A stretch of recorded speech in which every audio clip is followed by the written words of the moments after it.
ప్రజాస్వామ్య వ్యవస్థలో ఎన్నికయ్యే ప్రభుత్వాల గురించి లింకన్ గారు చెప్పిన నిర్వచనం ఏంటి? Of the people, by the people, for the people. అంటే ప్రజల చేత ప్రజల కొరకు ఎన్నుకోబడ్డదే ప్రజాస్వామ్య ప్రభుత్వం. ఏపీలో మాత్రం చంద్రబాబు నాయుడు గారు ఈ నిర్వచనాన్ని పూర్తిగా మార్చేస్తూ ఉన్నారు. ఏపీలో ప్రజాస్వామ్య ప్రభుత్వం అంటే ప్రజల చేత ప్రజల కొరకే ఎన్నుకోబడ్డ ప్రభుత్వం కాదు. ప్రజల చేత టీడీపీ కార్యకర్తల కోసం, నాయకుల సంపాదన కోసం ఎన్నుకోబడ్డదే ప్రభుత్వం అని చంద్రబాబు నాయుడు గారు కొత్త నిర్వచనం ఇస్తూ ఉన్నారు. తెలుగుదేశం పార్టీ కార్యకర్తలతో ఏపీ ముఖ్యమంత్రి చంద్రబాబు నాయుడు గారు సమావేశమయ్యారు. ఈ సందర్భంగా తెలుగుదేశం పార్టీ కార్యకర్తల్ని ఆర్థికంగా బలోపేతం చేస్తామని చెప్పారు. ఈ3 విధానం ద్వారా పారిశ్రామికవేత్తలుగా టీడీపీ కార్యకర్తల్ని తీర్చిదిద్దుతామని కూడా చంద్రబాబు నాయుడు గారు చెప్పారు. ఈ మాటలు విన్న తర్వాత ప్రజలు ఇదేంటి, మా కోసం పరిపాలన చేయండి అని మేము ఎన్నుకుంటే మీరు మాత్రం మీ పార్టీ కార్యకర్తల్ని, నాయకుల్ని పారిశ్రామికవేత్తలుగా ఆర్థికంగా బలోపేతం చేసుకుంటామని చెప్తున్నారు.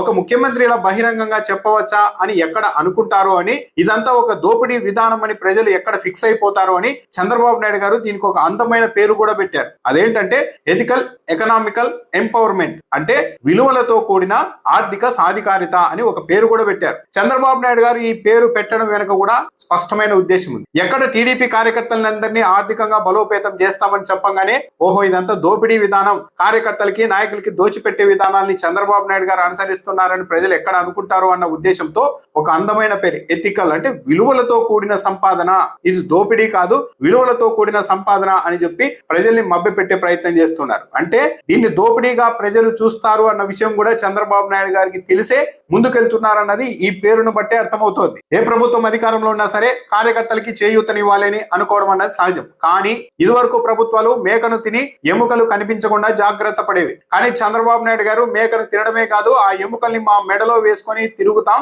ఎవరేం చేస్తారు అన్నట్టుగా వ్యవహరిస్తున్నారు. అందుకే చంద్రబాబు నాయుడు గారు స్వయంగా ఈ ప్రకటన ఇవ్వగలిగారు. ఆర్థికంగా బలోపేతం చేస్తాం, కార్యకర్తల్ని పారిశ్రామికవేత్తలుగా చేస్తామని. ఈ రాష్ట్రంలో ఎవరినైనా పారిశ్రామికవేత్తల్ని చేయాలన్నా, ఆర్థికంగా బలోపేతం చేయాలన్నా ఒక పేదరికమో ఏదో ఒక ప్రామాణికం ఉండాలి. కానీ టీడీపీ కార్యకర్తే ప్రామాణికంగా తీసుకుంటే ఈ ప్రభుత్వం ప్రజల కోసం పనిచేస్తున్నట్ట, లేకుంటే స్వార్థంతో సొంత పార్టీ కార్యకర్తలు నాయకుల కోసం పనిచేస్తూ ఉన్నట్ట?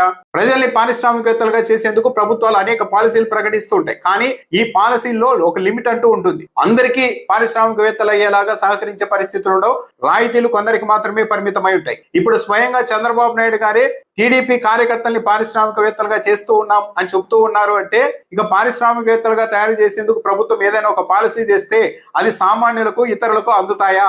కేవలం తెలుగుదేశం పార్టీ కార్యకర్తలకు మాత్రమే ఆ రాయితీలు, సదుపాయాలు అందవు అన్న గ్యారెంటీ ఏంటి? విలువలతో కూడిన సంపాదనతో తెలుగుదేశం పార్టీ కార్యకర్తల్ని ఆర్థికంగా బలోపేతం చేస్తామని చంద్రబాబు నాయుడు గారు మాటలు చెప్తున్నారే గానీ ఇప్పటికే టీడీపీ కార్యకర్తల్ని ఆర్థికంగా బలోపేతం చేసే కార్యక్రమం ఒక యజ్ఞంలా తెలుగుదేశం పార్టీ ప్రభుత్వం ఈ రాష్ట్రంలో నిర్వహిస్తోంది. ఊరికి 4 బెల్ట్ షాపులు పెట్టారు, 4 టీడీపీ కార్యకర్తలు సంపాదించుకోవడానికి అవకాశం ఇచ్చారు. అది ఎథికల్ గా సంపాదన అవుతుందా? విలువలతో కూడిన సంపాదన అవుతుందా? ఇసుక, మట్టి, గ్రావెల్ అన్ని తెలుగుదేశం పార్టీ వాళ్ళ చేతుల్లోనే ఈ రాష్ట్రంలో ఉన్నాయి అన్నది జగమెరిగిన సత్యం. అవన్నీ నైతికత, విలువలతో కూడిన సంపాదన కిందకు వస్తాయా?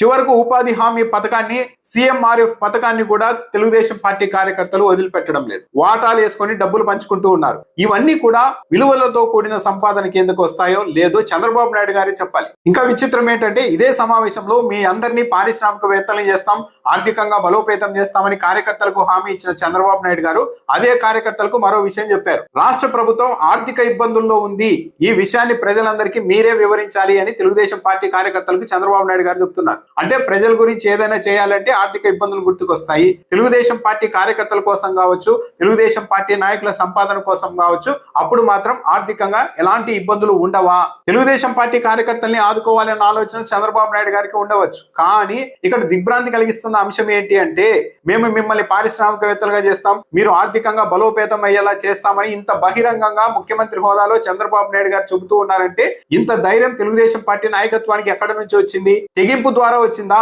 లేకుంటే రాష్ట్ర ప్రజలంతా అమాయకులు, వాళ్ళకి ఏది అర్థం కాదు అన్న ధైర్యం నుండి వచ్చిందా?